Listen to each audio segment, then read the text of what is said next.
여러분 안녕하세요, 조누입니다. 오늘은 카나타가 자기가 작사 작곡한 곡에 인세를 못 받는다고 해가지고 난리가 났는데, 오늘은 요거에 관해서 또 잠깐 이야기를 해볼까 합니다. 그러면 시작해 보도록 하죠. 자, 일단 카나타가 작사한 곡이 6곡이고 작곡한 곡이 3곡이 있는데 인세를 못 받는다고 해가지고 지금 난리가 났어요. 호로라이브 4기생 아마네 카나타는 혼자서 작사 작곡을 다 할 정도로 굉장히 재능이 있습니다. 사실상 진짜로 아티스트라고 해도 과언이 아닐 정도로 능력이 있는 친구란 말이야. 그리고 얘는 호로라이브에서 아마네 카나타라는 이름으로 활동하면서 아마네 카나타라는 이름으로 낸 곡도 상당히 많다라는 거예요. 근데 이런 식으로 아마네 카나타라는 이름으로 작사 작곡한 곡들의 인세를 카나타가 받을 수 없다고 해가지고 지금 난리가 났습니다. 도대체 카나타는 자기가 작사 작곡한 곡의 인세를 왜 받을 수 없을까? 그쵸? 자, 일단 아마네 카나타가 자기가 작사 작곡해도 인세를 못 받는 이유가 아마네 카나타라는 이름, 그 명의 자체가 회사 거라 가지고 그렇습니다. 일단 아마네 카나타의 아랫사람인 노조무는 회사에 들어와서 아마네 카나타라는 캐릭터의 탈을 빌려가지고 활동을 하고 있는 거야. 그렇기 때문에 아마네 카나타라는 이름을 가지고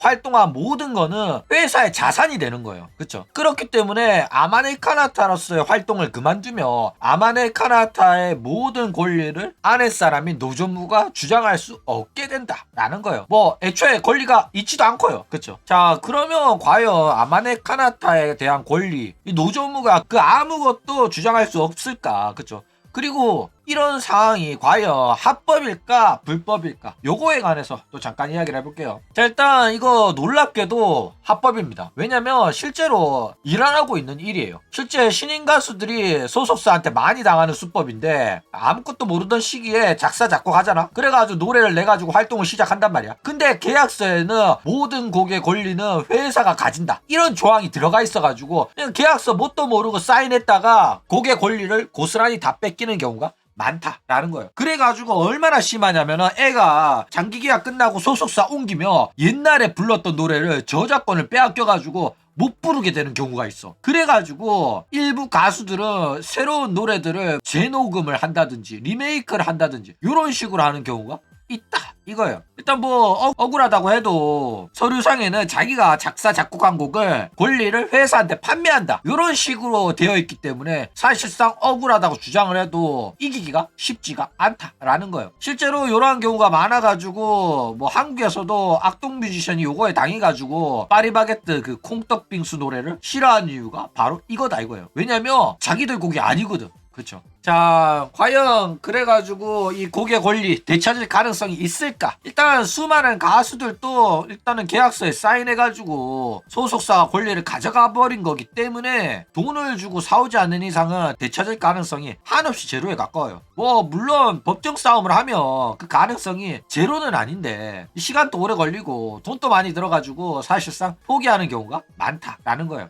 계약서 상에 뭐 계약 기간 동안 아마네 카나타로 활동하는 사람이 만든 모든 컨텐츠는 회사에 기속된다, 이런 식의 악질 문구가 들어가 있잖아. 그러면 어느 정도 비벼볼 수는 있어. 이거는 불공정 계약이다, 이런 식으로 어떻게 해볼 가능성이 없진 않는데 어려운 건 사실이에요. 왜냐면은 이렇게 해봤자 결국에는 법정 싸움은 길어지고 변호사 비용은 변호사 비용대로 다 나가니까 결국에는 돈 없는 개인이 포기할 가능성이 상당히 높기 때문에 그렇다 이거죠. 뭐 그래도 뭐 가능성이 있다고 한다면은 곡을 작사 작곡을 노조무가 전부 다 하고 요 과정에서 회사가 그 어떤 기여도 하지 않았는 게 확실시 되잖아. 그럼에도 불구하고 저작권을 아마네 카나타로 곡을 등록을 했으니까 아마네 카나타가 활동 당시에 만든 거는 모두 회사 거다, 이런 식으로 주장을 하고 그런 식으로 계약서를 작성했다? 그러면은 이거 불공정 계약으로 어느 정도 볼 건덕지도 있어가지고 법정 싸움하면 이길 가능성이 제로는 아닙니다. 그렇죠. 근데 어쨌든 간에 결국에는 재판이 길어진다니까. 회사는 우리가 아마네 카나타로서의 활동을 지원을 했기 때문에 그런 게 나온 거다, 이런 식으로 아가리 털면서 항소 막 하면서 재판을 계속 길게 나간다니까. 그러면은 결국에는 돈 싸움이 되기 때문에 이게 이기기는 진짜로 쉽지가 않다라는 거예요. 그렇죠. 자, 그리고 채팅창에서도 이야기 나오더라고. 그렇죠. 이 와중에 재평가 당하고 있는 게 와타나베 상이죠.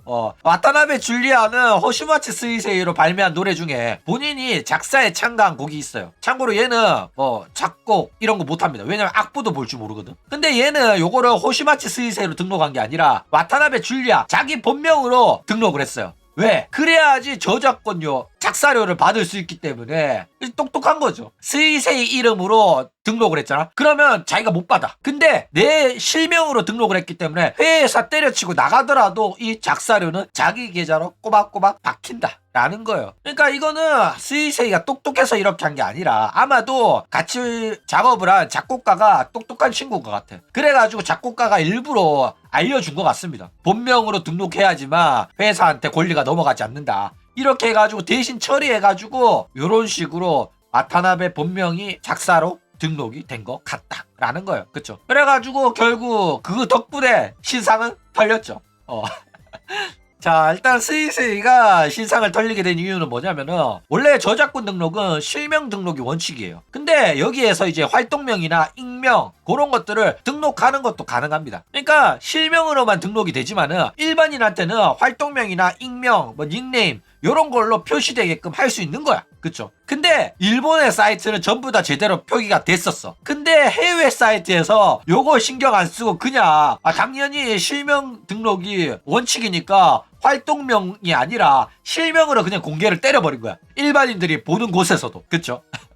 그래가지고 신상이 털려버렸다라는 거예요. 그렇죠? 그러니까 와타나베도 실명을 공개할 생각 없었어요. 근데 해외 사이트에서 실수로 공개를 한 거야. 그래가지고 난리가 났다라는 거예요. 어쨌든 뭐 카나타가 멍청하고 잘 몰라가지고 당한 겁니다. 본인의 실명으로 등록한 다음에 아마네 카나타로 표기를 했어야 됐거든. 근데 얘가 뭘 알겠어. 그쵸? 잘 몰라가지고 등록을 못해가지고 그 권리를 호로라이브한테 고스란히 다 빼앗겨 버렸다라는 거예요. 아니면 최소한 아마네 카나타로 작곡을 하면 본인한테 인세가 들어오게끔 세부 계약을 체결했어야 됐거든. 근데 아마네 카나타가 이런 거 아무것도 몰라가지고 그냥 눈뜬 채로 그냥 코베어 갔다 이거예요. 그래가지고 자기가 작사 작곡을 다 해놓고도 아무런 돈을 못 받고 있다 이겁니다. 그렇기 때문에 호로라이브는 진짜 블랙 기업이 맞습니다. 게다가 결국에는 이제는 회사까지 나가버리면은 이 곡에 대한 권리를 아무것도 주장 못하고 요 곡을 내가 사실 작사 작곡했다 이랬다가는 고소당할 수도 있단 말이야. 그렇기 때문에 그냥 오질나게 억울한 일을 당해버렸다 이거예요. 개인적으로는 그래도 법적으로 이 곡의 권리를 되찾는 일을 카나타가 해줬으면 좋겠어. 그래가지고 개인세로 활동하면서도 카나타의 오리지널 곡들 불러줬으면 좋겠는데 그 부분은 좀 아쉽긴 하죠. 그러니까 카나타 노래를 해달라는 게 아니라 최소한 카나타가 작사 작곡한 곡들 있잖아. 그런 곡들의 권리는 되찾았으면 하는 바람입니다. 그럼 오늘 이야기는 이걸로 끝.